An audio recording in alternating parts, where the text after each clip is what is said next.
What's going on, people? Welcome back to the Life Hack Podcast. We have a very special guest with us. As you guys know, we always try to bring special guests into the building. We have Miguel here with us from Grayscale Barbershop and Grayscale Records now. So, just kind of kick it off, Miguel, I appreciate you for coming out, making the time and effort. Appreciate you for having me. Yeah. Thank you. So, to kind of kick things off, like I said, just being a barber, right? And then stepping up to kind of owning your own business. I would say kind of how does that backstory go? And where did you start off? What made you take that jump eventually? With the haircutting stuff, it basically started back when I was younger. I tell the story all the time. Whenever we were younger, it was me and my two siblings and my sister. Back then my mom used to cut our hair growing up. Growing up, she used to cut our hair pretty much, I think I say 100% of the time until we got we wanted something different. Yeah. So, but anyway, long story short, man, she always cut her hair, so the clippers were always at the house. And I had to be maybe 12, around there, maybe 12, 13, 11, somewhere around there. I just kind of got curious, man, and I wanted to try it out. I wanted to cut the hair. So I had asked her if I could get permission to cut, I think at the time it was Rodrigo and Christian, my two brothers, the older ones. And she let me, so I was like, all right. And I don't even know why she would let me either. But she let me cut. It was just a buzz. It was all even, so I guess that's probably why.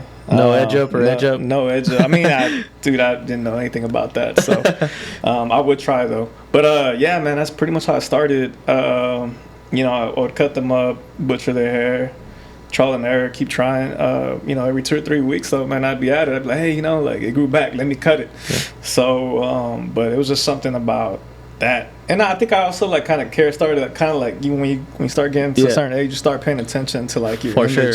So I think that was one of the things. It's okay, cool, man. I gotta switch up my style. Not only that, but once you get to middle school, other kids, man, they kind of start picking on you and stuff. Oh, you don't got or you got a chili bowl, or you start getting roasted for your haircut. So I got all those things kind of come into play. So anyway, man, I was wanting to kind of take that into my own hands. Okay. And so that's kind of how I started. Eventually I got pretty decent at it. And do you remember who your first official client was? Yeah, man, it was my buddy Lalo, one of my best friends. He had came over to the house, and I think outside of him I had never really cut anybody that wasn't family. So I think one time he just saw me going to work. One of my younger brothers, I think Kevin. And he's like, oh, snap, you cut hair, and so I was like, yeah. Just, for them, really. By this time, though, this was already high school. And by this time, I got pretty decent at it, man. My fades were, I was nice. And who was teaching you along the way? Nothing, nobody. I was just kind of YouTube, there wasn't even really much content around this era. Gotcha. I think YouTube had just kind of started.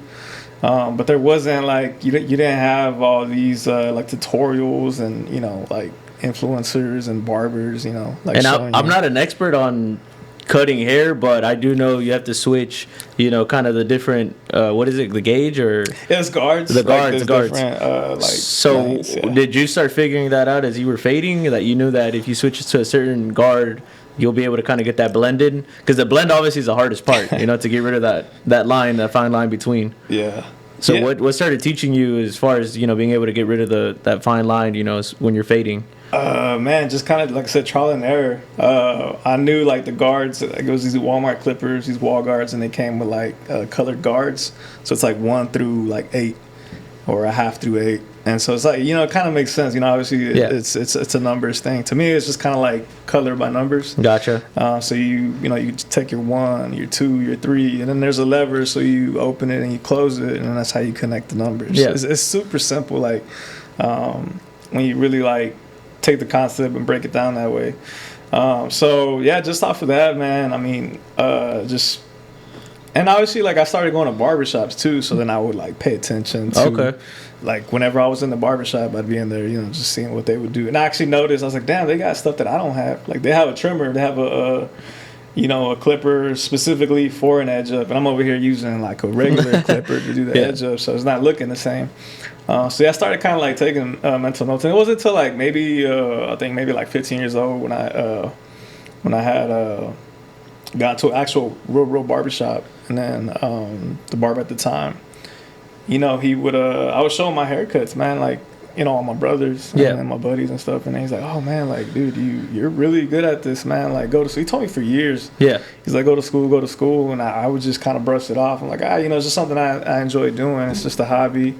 You know, I wasn't even really charging when I first started. I think maybe like outside of like my friend, once I started getting more clients through him, that's really how it kicked off. Was my buddy went to school with a haircut, and so through word of mouth, like, you know, they were asking him, where'd you get your haircut? And he referred them to me. And so, and then every person that I would cut, man, it would just happen like that too. Yeah. Because I feel like at that time there wasn't too many options. Gotcha. You know, you probably had maybe 2 or 3 barbershops in the community. And then at the same time, man, like the other thing that kind of helped me out was like I go into these shops, man, and they don't really know how to, you know, I have like long straight hair, and sometimes I didn't want a buzz cut, or, you know, for sure, but they didn't know how to cut it. They didn't know like how to do like scissors and stuff. So that's what I would get, was just like a 2 and a taper fade, or 2 and it's always just a buzz, you know what I mean? Yeah, I got you. And so once I started cutting hair, I had people asking me for you know, the same thing, scissors. I'm like, well, I don't even know how to do clippers, bro. But nah, for me it was more like, well, shit, I'm gonna learn. So I actually started practicing with scissors. I didn't even, there's a certain way you're supposed to hold them too. I didn't even know, like, I was, you know, using them all wrong. But eventually, you know, by this time, like, YouTube is, you know, finally starting to kick off. Yeah, so I started like, okay, cool. Started watching, like, you know, tutorials on, like, with stylists and stuff. Like, did you start thinking big at this age, where you knew you started getting a couple more clients, and eventually, you know, you had that seed planted in your head where you're like, I want to do this, you know, for myself, and eventually have my own shop? Or at this time, was it just kind of like a hobby or a side thing for you? Man, it's just a hobby. It's a side thing. I'm working probably like all these odd jobs at this time. What's crazy is, like, when I was at that age, man, I think my first job was a busboy. I was cleaning tables at a restaurant. It was like a small business. It was right here. It was in Katy, and then that place actually went out of business. So, like, maybe like my 8th or 9th month working there, like, getting real life experience. I'm like 15 years old. I'm just, you know, my mom actually worked there, so she got me a job there. So I'm getting my experience, and then one day I showed up to work, and man, it was shut down. So I started working at McDonald's, and then I started working at a gas station. I started working at all these odd jobs, and then, like, back then, not knowing, like, if I would have just, like, figured out, like, okay, yeah, you get X amount of clients, charge them X amount, dude, like, I don't really have to work you know, a job, 9 to 5, like, regular job. And so whenever I saw Chris, he started getting into it, maybe, like, and he's always done. He's probably like same age, 11, 12 years old. I bring him to the barbershop with me, and he'd be in there just watching, or, you know, he'd want to cut. And so when I saw him, like, finally taking it serious, I remember him. I think he had just turned 16, man, and he wanted to go work at. And he's already cutting hair. He's already good at it. He wanted to go work at Chick-fil-A, and I think he was bummed out about how he showed up, and I can't remember the whole story, but, you know, he was trying to get a job, and I'm like, dude, like, you cut hair. You can do it on your own. You can do it on your own, man. Just, you know, and I gave him the formula. I'm like, look, man, like, it's going to take a little bit, but, you know, if you just use Instagram, put this, like, link on there, Square, automate everything, you know, and then just charge an accessible price for your skill set. And I was like, you got a lot of buddies in high school. The same way I did it, I just didn't monetize it right. Gotcha. Back then. So I was like, all right, cool. This is where I went wrong. And, you know, I was giving him, you know, advice on it. And, yeah, dude, now he's like killing it. Yeah, I mean, for you sure. know him, so Yeah. No, definitely. And I guess my question to you is, I know you're talking about you were working these side jobs. This is what, high school when you're starting to work these side jobs, or? yeah, I'm working. I'm working these jobs during high school. And when you were cutting up, were you doing it like at your house, or were you already in a barbershop with the chair? Or did you ever work at a barbershop before you? No, man. away? Actually, it was all in my mom's garage. Okay. Yeah. So what kind of started happening was, like just the nature of the game. I was working. Well, had let's see. I mean, we're talking about high school, right? Yeah, high school around when you're working these odd jobs and you're cutting hair on the side. Yes, it's all in my mom's house, man, and that's I started getting experience with it, and obviously high school, you graduated high school, so yeah, all this is going on while I'm working like these odd jobs, and then I'm cutting hair on my spare time. So like whatever spare time I have, like where I'm not in school or I'm not working. One of these jobs, I think one of them was like Party City too. I was working at Party City for like 2 years. You went through it all? Yeah, dude, I had some crazy jobs, man. So like my work ethic has always just kind of been there. Like I've never been employed longer than like a month or two since I was like 15, and that month or two was because I had quit my full-time job to find a barbershop to work in. Gotcha. So that was it. But yeah, backtracking, to the whole, I guess, the high school thing, graduated. I was still doing the same thing. I continued it with college. Okay. So, I tried to go do the so like, cutting hair as a profession wasn't like in my mind. It wasn't at the back of your mind at that time. It was just something that I could do, that I liked, with my friends, and I could charge like $5, which was gas money. That's what I would consider. It was just gas money to me back then. So my only regret was like not seeing that and not taking it and running with it, man. I probably would have got my license a lot sooner. Because like I said, when I was going to the barbershop, barber time, I was like 15. I didn't end up getting my barber's license till like 23 in 2013. Okay. Yeah, so it took a while, and that's when I finally, and the reason that happened too was because, it was just like a financial thing that was happening at home. Gotcha. I had to kind of help out, and the college route was just going to take, in my opinion, too long. You got to go do the 4 years of school, pay for it. And everybody has to do it. I just felt like I was in a time crunch and my back was against the wall, so I was like, I gotta go figure something out. You couldn't afford, 4 years of not generating any money. Yeah, exactly. So, what I did was, I signed up for I kind of made sense. I had to just kind of stop. Yeah. And just be like, all right, cool. Like, this, I'm not passionate about, the school thing, and not that I knock it. I was actually academically like really great at school. It's just it didn't really, I didn't gravitate towards it. I felt like I could probably make moves by myself outside of school that would get me to where I wanted to be a lot quicker. Okay. So that's why I was like, all right, well, I'm gonna just take this into my own hands. On top of that, like I was kind of like, man, I was already at the time working at a dealership, and I got a little bit of like the corporate hierarchy structure and stuff like that.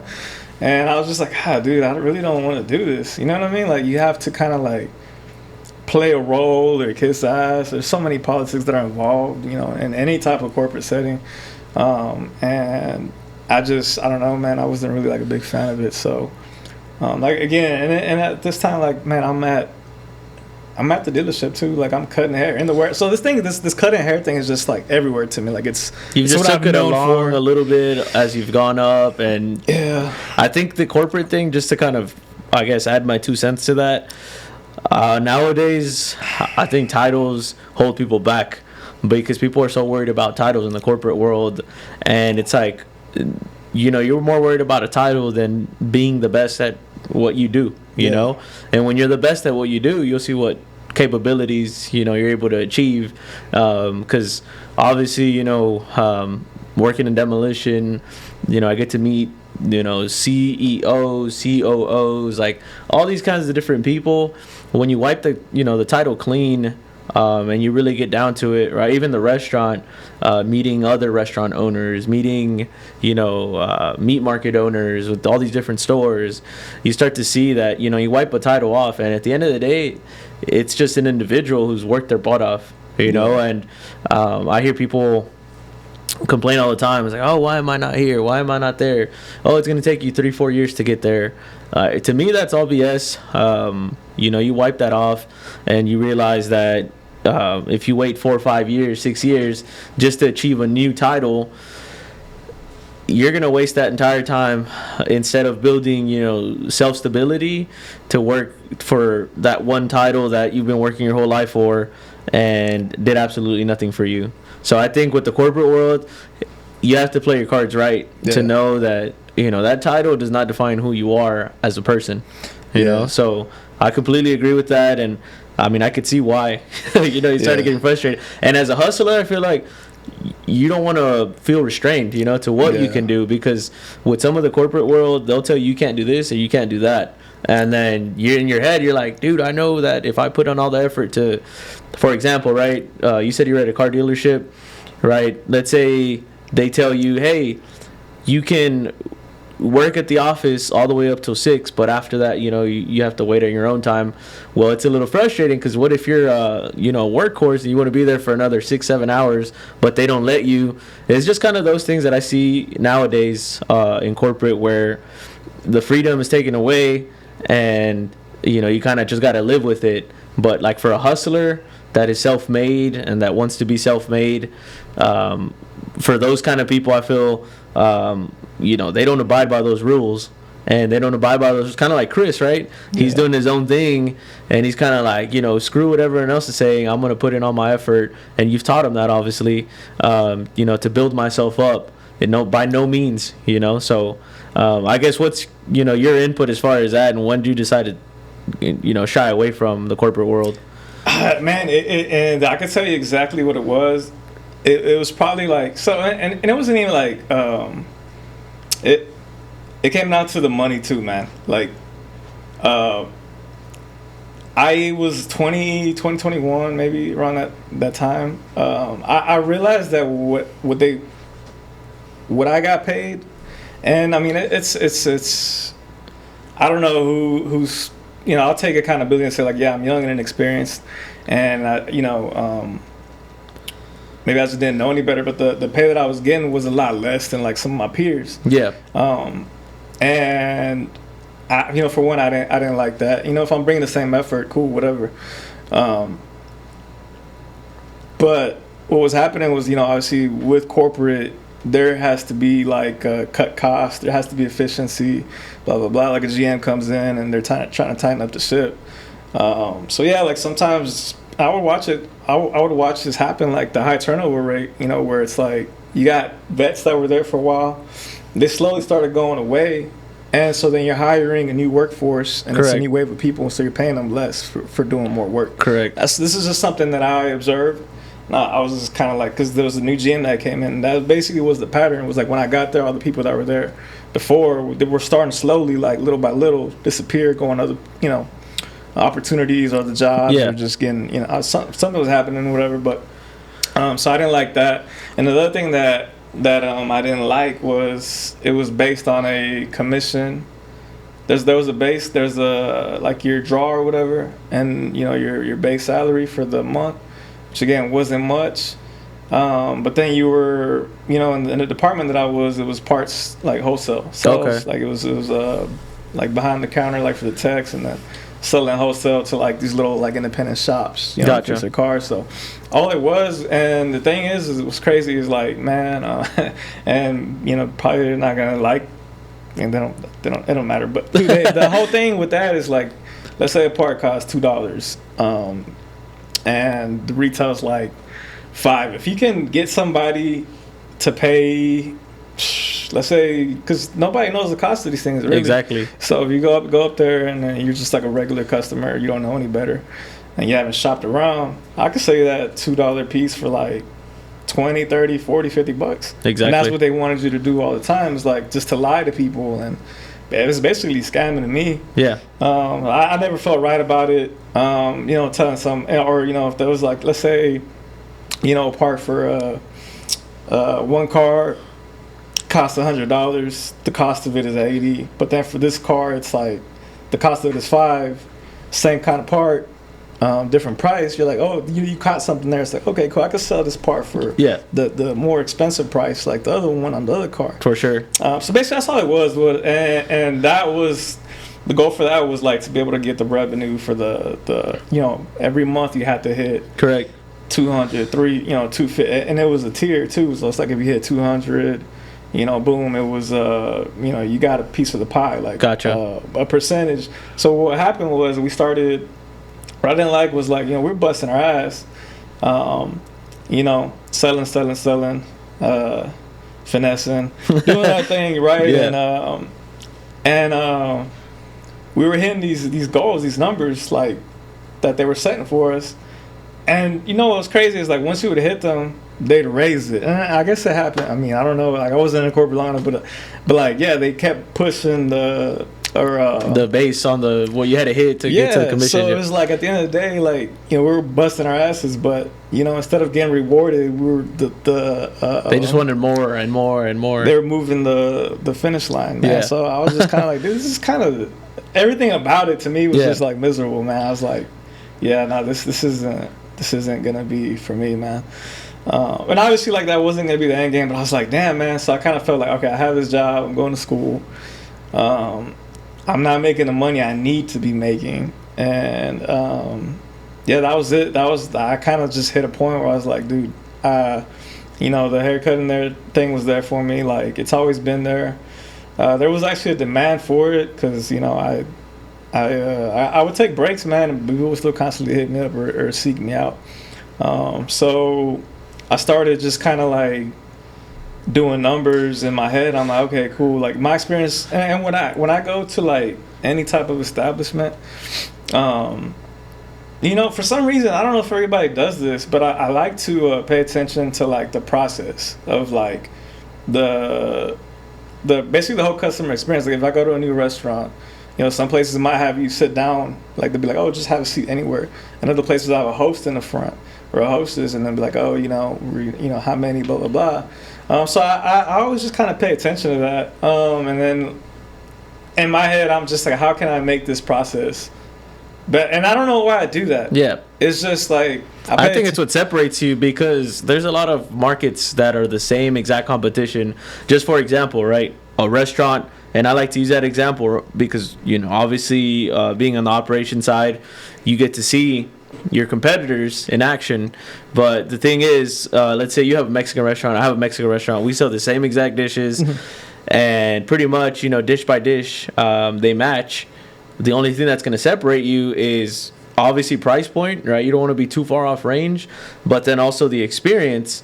If I go to this restaurant and it smells in there, the restrooms aren't clean, they're not sitting you down, you're waiting a long time to sit down, and then you go to this other restaurant and it smells fresh in there, you have a host who's going to sit you down, you have someone who's going to consistently check on you. Sometimes at that point you even forget how the food tastes. You're like, dude, they take care of me so well in there that they'll even forget about how the food tastes. It's like, they took care of me, I'm gonna go there again.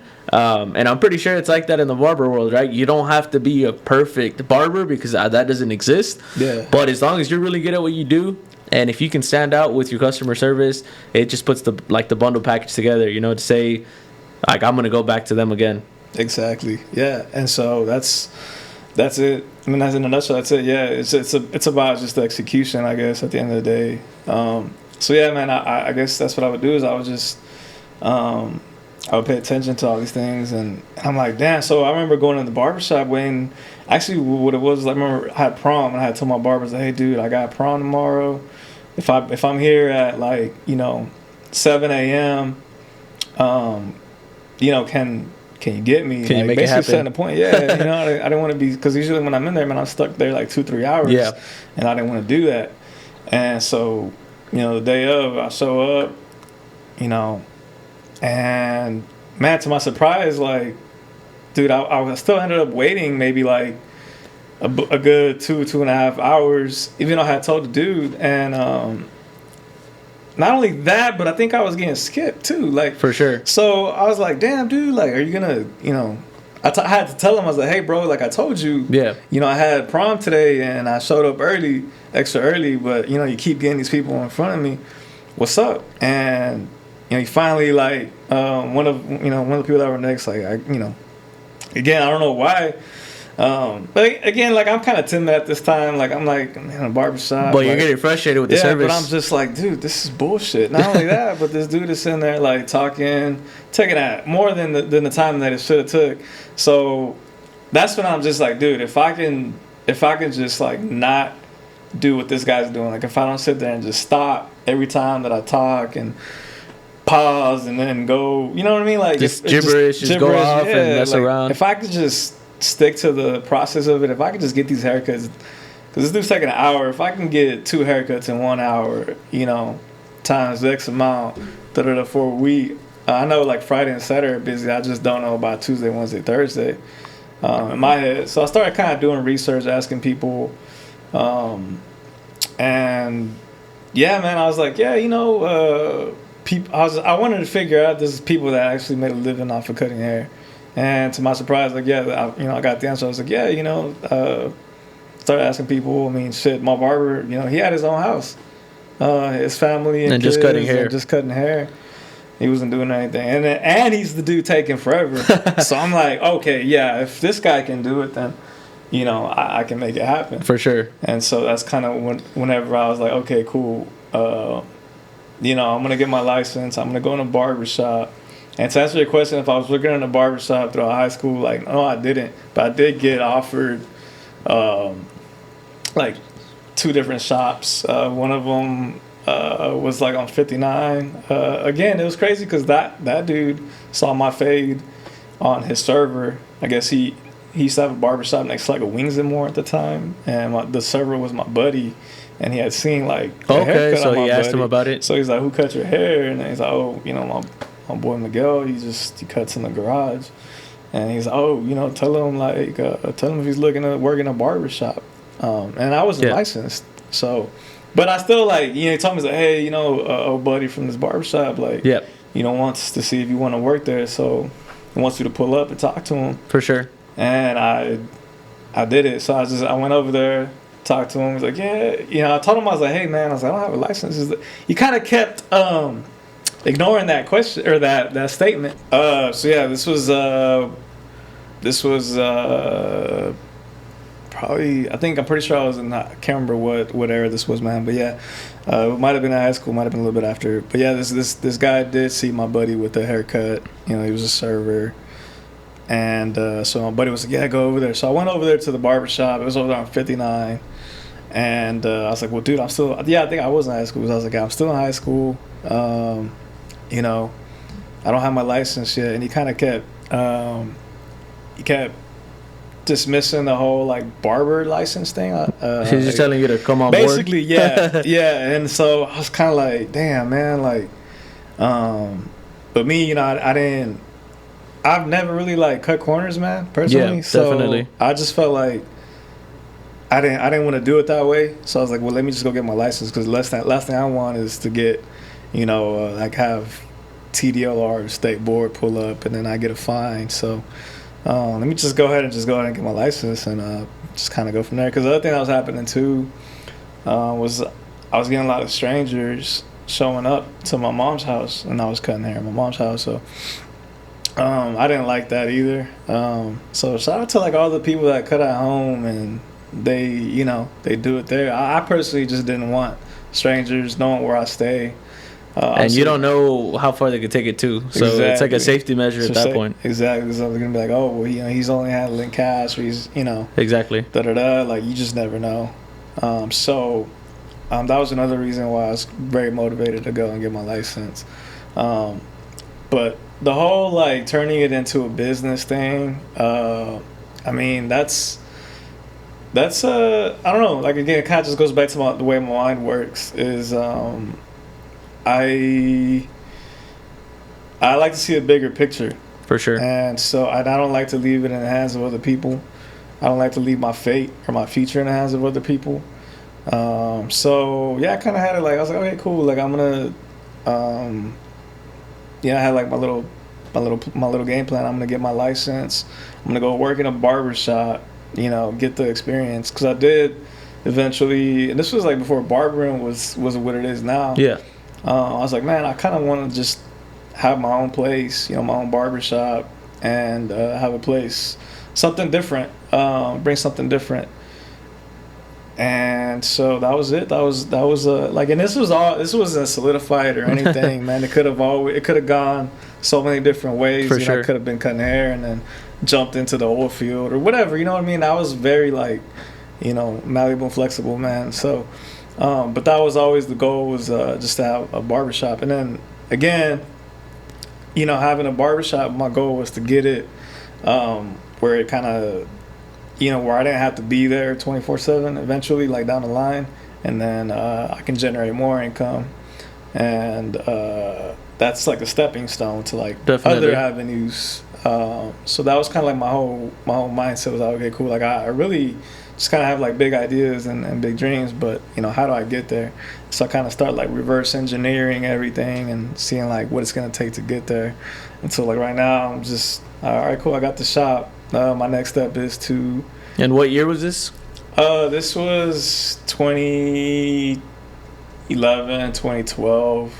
When you first purchased the shop, or? Oh, when I first purchased the shop was in 2018. Okay. So I got my license in 2013, and I didn't get into a barbershop until April of 2014. And then actually 4 years later, I got the keys to the shop in 2018, and then I took about 3 months of summer to build it out and open it. So yeah, man, it almost took exactly like 4 years. And you were in the shop that 4-year period? Yeah, I was in 2 different shops building. I was just trying to, I had even told like both owners of the shops, I was always very transparent about what your my plan intentions. was. Yeah, so I don't, like I said, kind of like you said, like sometimes you got to be a shadow. Exactly. Man, I always know my place. Like as long as there's great leadership in place, I don't ever like. That's the thing. I think I don't want people to think. I really don't care what people think, but I don't want people to think that I'm just arrogant and I don't like following, or that I feel like I can't be managed. Exactly. It's just that the experiences that I had, I just felt like some of the management was incompetent, and I was like, if there was a great leader in place in some of the places where I worked at, like it probably would have turned out different. Like if I would have had like great mentors, or which, don't get me wrong, I did have some cool mentors, like, and again, like my work experience, I did have a lot of odd jobs, but like big boy jobs, I didn't like have a whole lot. I feel like the key, or not the key, but just that formula to be able to do things the right way is to learn from where people are doing it the wrong way. You have a couple of scattered, like, hey, he's doing this wrong, that person's doing this wrong, that person's doing this wrong. Like, how can I combine all of that and then fix it, for what I'm doing to be able to succeed. But I think nowadays people aren't paying attention to detail enough to where for example, let's say we're having a conversation, you're trying to put me on game and I'm over here distracted on my phone. You just missed 2 pieces of advice that could have helped you in the long run. So just a piece of advice out in there, I would say, for people is they have to pay attention to others that have done it and kind of listen to their failures, right? Because you mentioned it with Chris, is like you taught him what you did wrong as far as price point, right? Yeah. And he was able to do it the right way because of your failure, right? And so it comes back down to that as well, arrogance, right? People are arrogant. They feel like they have it down, and they feel like they're doing it the right way.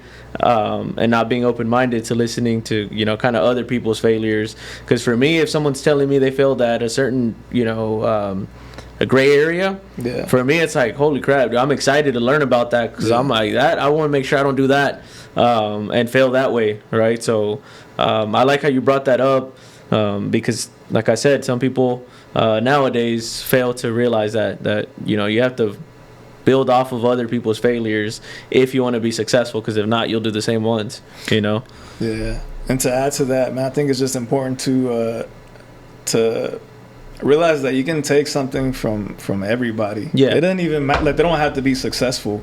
They could be, dude, like, it's crazy because, I mean, obviously, like, to get to, well, it's cliche, but, like, to be successful, you got to fail a lot. And so it's like, those people are successful, but they failed a lot. So it's like, whenever you meet somebody, and, yeah, they might not be doing better than you, but they may have failed a lot more than you have. So for sure, you can definitely always learn anything from anybody. And I'm sure when you've cut up people right on the way up, you've kind of just having conversations with people on the chair, I bet you've learned a lot of insight from hearing stories of their personal life of where they failed.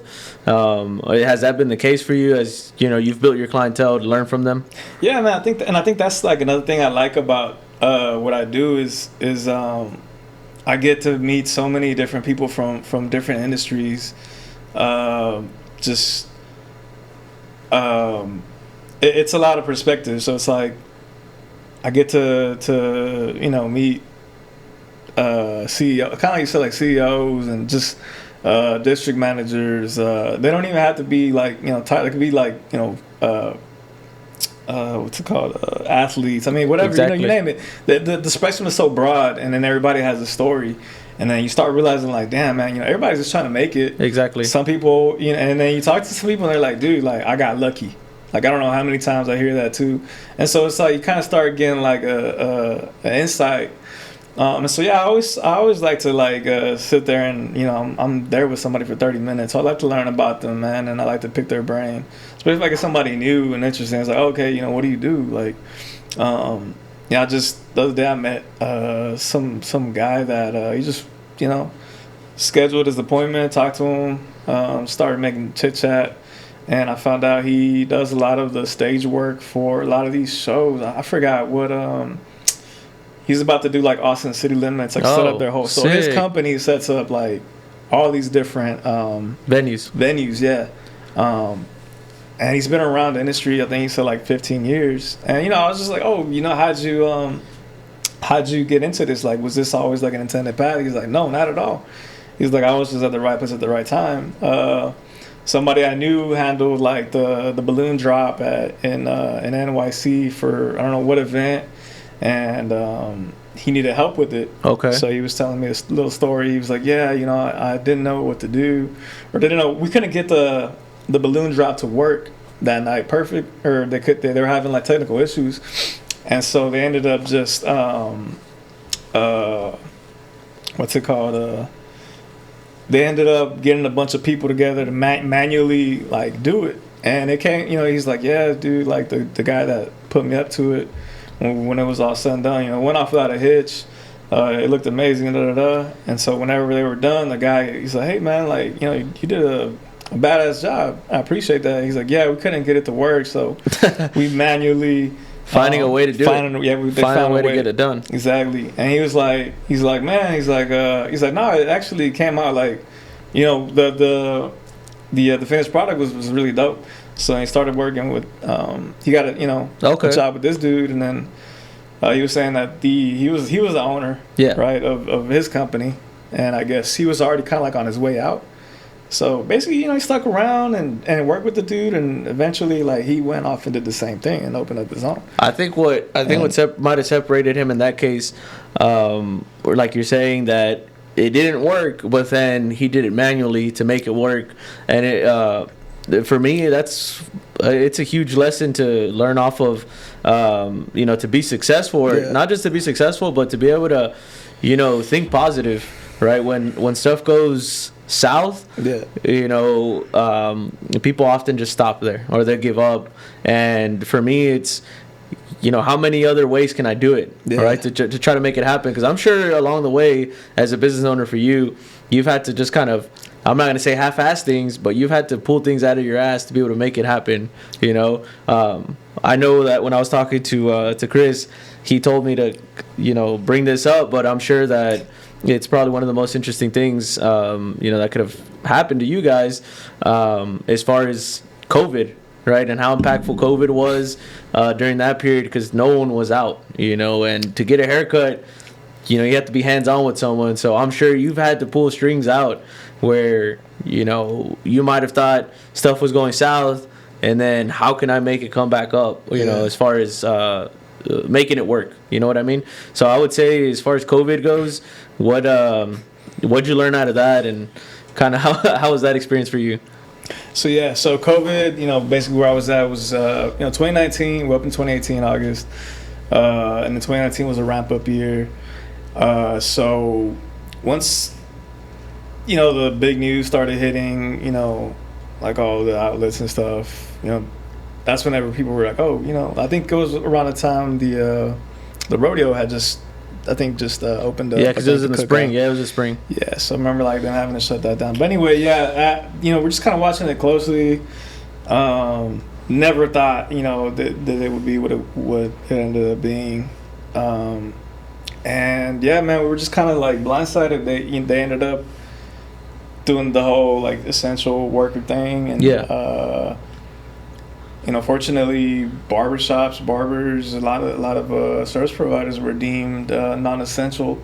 So, what that meant for us is we had to shut the shop down, and that was really tough, man. Especially like when you just started out, and just to make note, like at this time it was booth rental. I started off the shop with contractors and Gotcha. Booth rental. After COVID, I ended up switching it to employees. How does that work? What's the difference? Booth rental is just like you just charge a set fee for the week or the month, and that's it. Like you're essentially just paying for that space, providing them with the place to cut. You don't have to do anything else for the outside of that. It's kind of like those studios, the shotgun style, where it's like one after the other. Yeah, it's the same concept. And then you transition to an employee, and it's like, what's that like? The difference is like so. It kind of goes back to the whole COVID thing. We shut down for 3 months, and there was like PPP. There was all these like different programs available, which I applied for. But once I started kind of reading the fine print, it's like, okay, cool. Like, my loan isn't going to be forgiven. Because the thing was, man, like those 3 months that we were closed, we still had, like my regular, life expenses like rent, for sure, blah, blah, blah. And then the shop, the business side, the mortgage or the shop rent was still due. All the utilities, you still got to keep the AC on in there, even though like you're not in there, like you don't want humidity to start building up. So anyway, all these things, man, these bills are still getting, still getting paid. By this time, I started off pretty strong. I wasn't in the red too much, and so I had like a good chunk of savings. And man, by like the third. And this is all happening day by day. We don't really know what's going on. We don't know the extent of like how long it's gonna be. Yeah. So, by this time I'm telling my bar, it sucks too because the barbers that I had working, they also didn't have anywhere to cut, and they also had like stuff to pay for. So it sucked, man. I couldn't. The best thing that I could do was like I didn't charge them. I let them work. When they announced like we were gonna shut down, I let them work like the last week, and I didn't charge them rent. I was like, well, like this is the best I can do, man. Like I'm not a big corporate conglomerate that like we're all in it. Yeah, dude. So it sucked. They had to, basically just be on standby, start doing house calls, cutting, I guess, at home. I personally didn't, since at this time, like I'm still at my mom's and my siblings and stuff. I wasn't doing haircuts at home because I didn't know like what what COVID really was, or you just kept hearing like, oh, you know, if you get it, like, you're gonna die. And so the last thing I wanted was like to get sick or go out and do a house call and catch it and then come back and then get, you know, everyone's sick. Like everybody's sick and then somebody, you know, something unfortunate happens, you know. So I didn't want that on me. But man, like eventually, like I think by month 3, there was like no sign of letting up. Like I don't think they were gonna like let us open. And dude, I even like saw. I was telling my mom, I was like, man, I think I'm just gonna open, like even if they arrest, because they had arrested this chick in Dallas. But I was just kind of like, this is messed up, you know, like we can't make a living, and you know, you got like all these stores open, all these other places open, but, and I get it, like we're close contact, but nonetheless, like it doesn't make sense. You know, you can go to the grocery store and shop and touch everything everybody else has touched. Liquor stores were open. Yeah. You know, all these places were open, but you know, we couldn't open. I was just like, whatever. But nonetheless, man, like it is what it is. It happened. You know, a lot of people lost their lives. A lot of people lost their businesses. All in all, like, you know, it was stressful, man. But like I said, I had a little bit of savings. That burned really quickly, though. And then so, like, by that 3rd month, I was just like, screw it. I started hitting, you know, my funds were running out. I didn't have anything left to start paying the rent. And I didn't know when they were going to open, so I started hitting up people. Started hitting up people like, hey, dude, like, because I was getting blown up. Like, hey, you doing house calls? I was telling everybody no. So whenever I got a little desperate, I was like, man, this is it. Like, I got to start cutting hair. I started offering house calls. And I was like, screw it, you know? It is For what sure. it is. But then I also kind of like, I came to terms with it, and I was like, man, you know what? Like, I was stressing so hard that towards the end, I was like, you know what? Like, at the end of the day, like, if God, you know, like, if it's in the cards and I'm supposed to lose the shop to this thing, like, you know, it is what it is. Like, but the other side, on the other side of it was like, well, you know, at the same time, I was like, damn, man, I spent all this money, I spent all this time and all this effort, you know, to get here, and to lose it, you know, it's gonna suck. So the other part was like, okay, well, I can, you know, kind of like start. I did have credit, Yeah. so, you know, I think that's another important thing. Is that's kind of like what has helped me, man. Like, is having good credit. For like, sure. Having cash on hand is cool, but you know, you gotta have good credit. So I started, you know, taking these lines of credit and stuff. Try to be able to stay afloat, especially like, you know, when they finally, like, you know, let us. I think they announced it, like, oh, okay. I think Abbott was like, oh, you know, certain people can go back. We had, you know, went back, but it's not like I'm depleted. All my funds are gone. You know, and dude, like, not even not all of my barbers came back either. You know what I mean? So then there was like lost revenue there. As you know, that's like rent that I'm not getting from them to be able to pay my rent, For sure. so on and so on. So yeah, that model. Oh, so going back to the whole like PPP stuff, a lot of those loans weren't going to be forgiven if you didn't have employees. Like, you got contractors, but it wasn't going to be the same thing. Your loan wasn't going to be forgiven. So I was like, damn, that sucks. You know, I don't. Like, if you knew about it, you would have done it that way. Yeah, exactly. But man, you live and you learn, and so I wasn't set up that way to receive like that benefit. Even though, like, I probably should have done it to, you know, get like the cheap interest. It was like 1% or something like that. In hindsight, I was like, damn. You know, I ended up pulling out credit cards and lines of credit at a little bit higher interest rate. But at the same time, I was kind of like, you know, like, if it plays out, you're gonna be able to, you know, surpass that. Yeah, no matter what. I'll figure it out. And so that's what I did. Was like, I took these lines of credit out, and that's what was able to keep me afloat, to be able to pay rent, to be able to make more money, to still keep going. Yeah. So that's all I needed, was just to be able to like open another month, and you know, then like everybody started, you know, coming back, blah blah blah. But the pattern wasn't the same, like, as far as like, you know, like the flow of the clients. Gotcha. Like the cash flow, I guess. I don't know. some people were scared. Some people didn't want to come get a haircut. So we got a little bit of a rush, but then after that, it was kind of like, okay, it died down. It trickled. Yeah, and so it was just really inconsistent. And then you had like those spikes too. You had the riots, the spikes. It was just a whole lot going on, man. For sure. And the morale too was just very dark. Like going into work, you talk to people, and people were so somber, and I don't know, man. It was really like a tough era.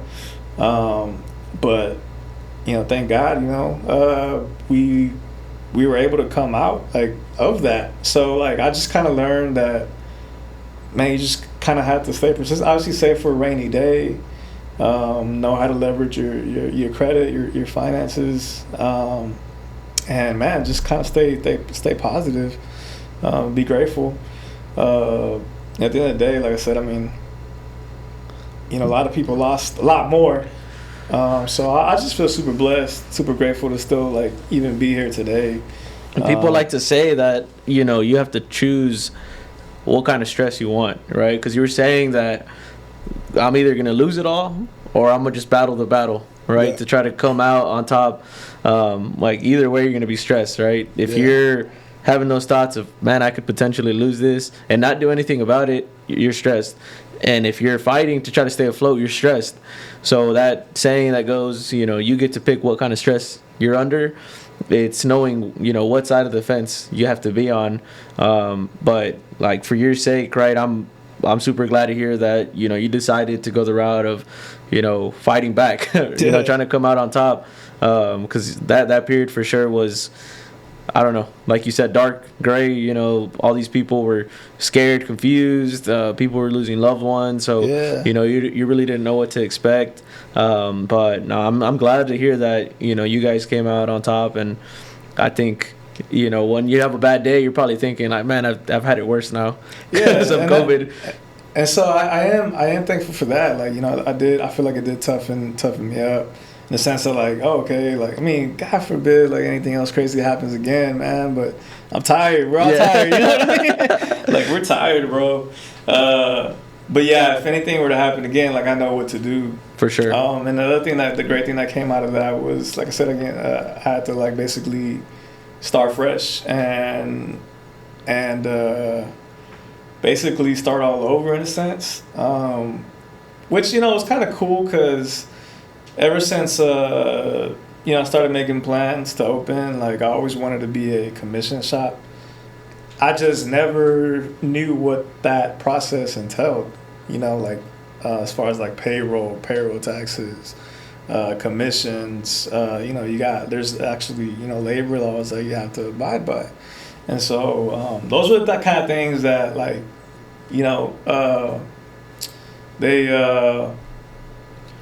they kind of scared me a little bit, man. I was like, I don't really know how to do any of that. So you weren't that educated. And exactly. I wasn't educated. And so what happens is, like, I feel like a lot of business owners and a lot of barbers, man, we tend to emulate.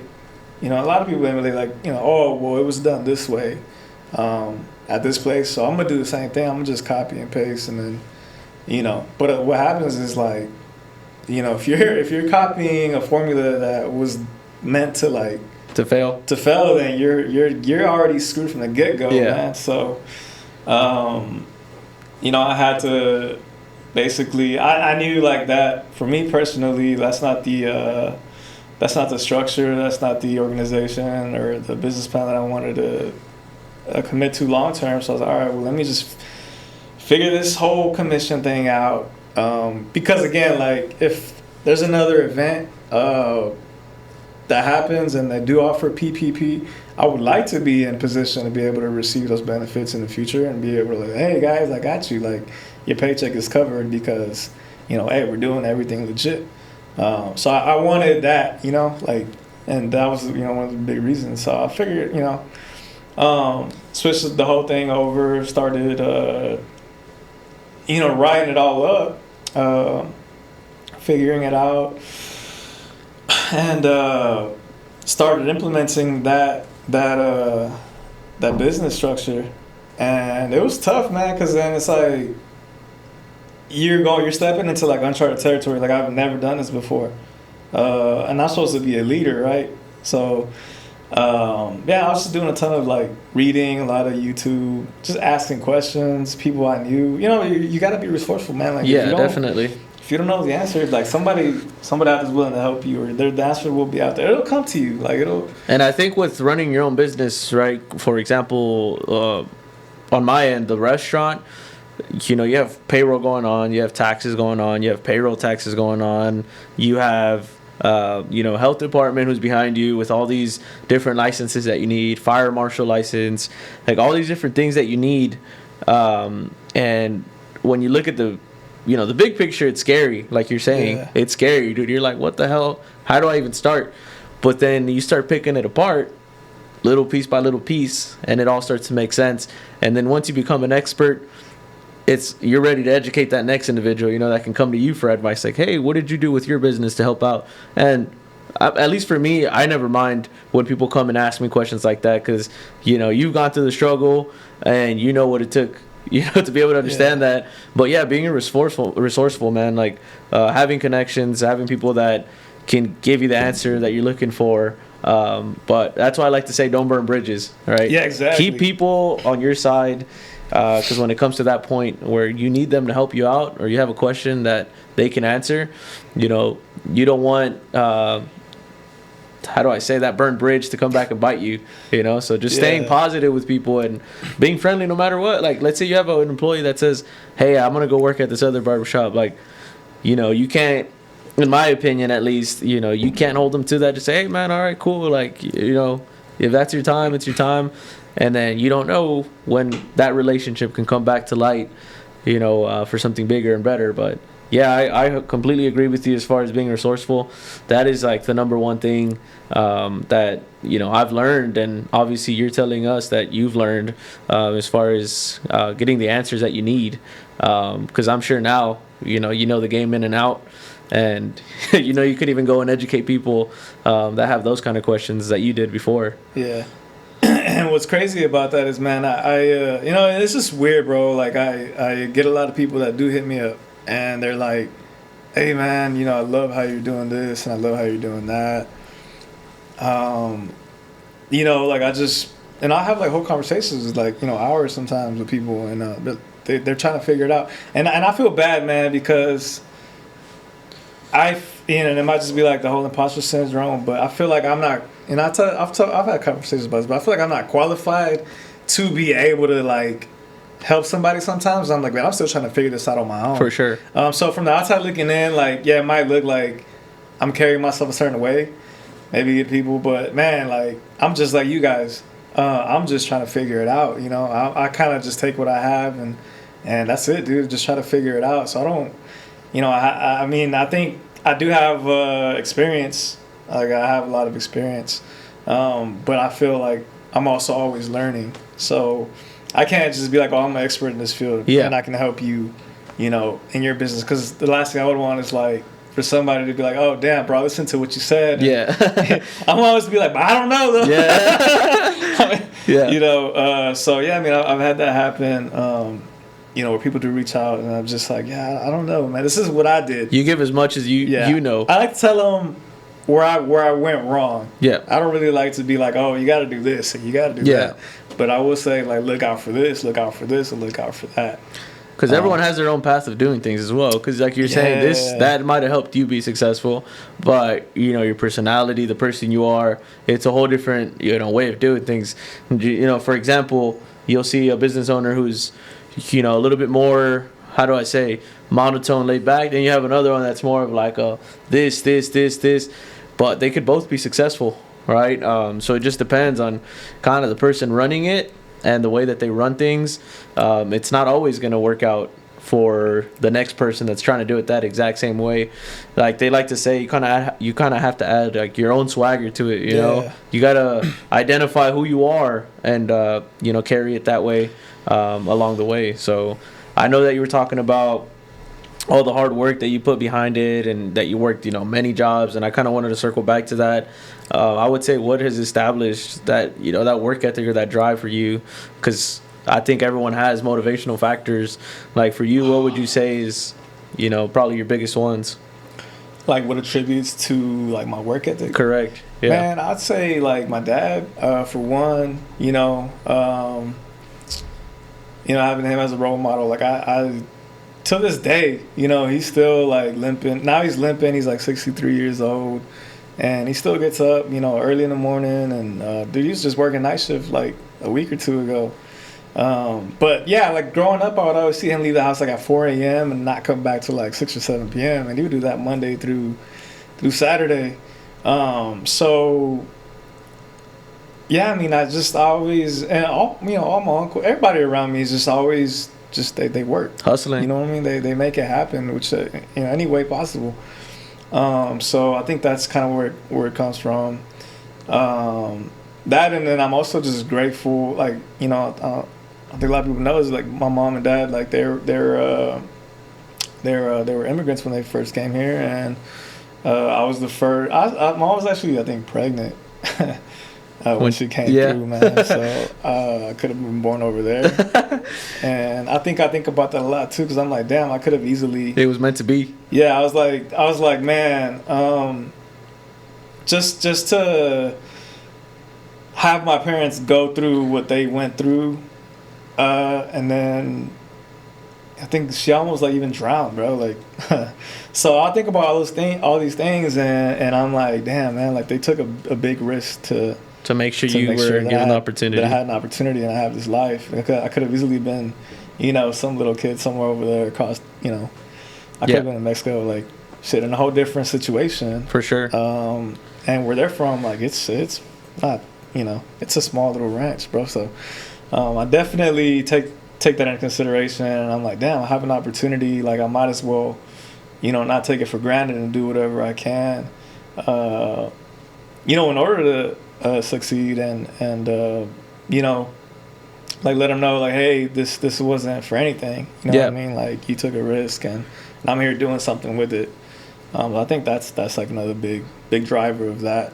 And I'm pretty sure like a lot of like first generation, from whatever countries, like they probably feel that pressure. It's like, oh damn, like I'm the first one here, I gotta figure it out. And on top of that, like you don't really have like, I feel like most parents aren't educated. Like my mom and dad weren't educated past like I think maybe middle school or something, man. So once I got to like those other grades too, it was like they can't help me with my homework. Or, you're learning as you go, yeah, man. You're helping them out. So. Exactly. But I think that also kind of plays into like, I remember like being obviously the oldest, so I'm like, my mom was like, hey, she's like, puedes hablarle, because she didn't know like what's English. Yeah. And so, here I am like translating. I'm like maybe 8, 9, 10, 12 years old. I'm all scared and, just translating for my mom. So I feel like that kind of helped me like where I am now. Is like I've always just kind of had those interactions like with people that were older than me, like having to be the middleman for my mom. That's awesome to hear, for man. Certain like or like my parents for like certain things, even with teachers. You know what I mean? Like. That's awesome to hear, because not everyone's grateful for those things. You meet people, day in, day out, and then you meet people with, a more positive mental state. You meet people that are a little bit more negative. But for me, I always try to educate people, man. It's just like, think about what people did in order for you to have an opportunity, right? Because, being in the U.S., it's a huge opportunity, right? You have a whole bunch of different ways of making money, right? Not just making money, but ultimately, being able to provide for your family, your loved ones. So I do try to educate people on like, hey man, you're having a bad day. It could be a lot worse, right? And it's perspective on how you look at, a bad situation, right? Let's say you're having an awful day where everything's just going, the wrong way, and the easiest thing to do is start complaining about it. But you take a second to pause, take a deep breath, and realize like, damn, dude, all these people, like you said, your mom almost drowned. That's a lot worse than me, failing a math test, right? Yeah. So when you shift perspective, I think you start to become a lot happier with life. Because for me personally, just being able to shift perspective on It's not a bad day. It's a crumb compared to what probably other people went through, or what other people are going through right now, right? And for business owners, sometimes it's about generating more money. It's like, hey, how do I make more money? That's the stress. But to be honest, it's like you're in a blessing already to be in that position. So I just think being grateful for those kind of things, and to just kind of wrap it up, just want to thank Miguel for taking the time to come out here and basically speak his experiences, his life journey, stepping through the ladder. So thank you for coming out, Miguel, and speaking your mind, and like I said, your personal experiences to where you've gotten to now, but also to educate people on some of the mistakes you've made and some of the successes that you've been able to hit, and why you've hit them. So we want to take a second to just thank you coming out, and then giving us your time. So we appreciate that. Yeah, no, thank you for having me, and I appreciate the opportunity.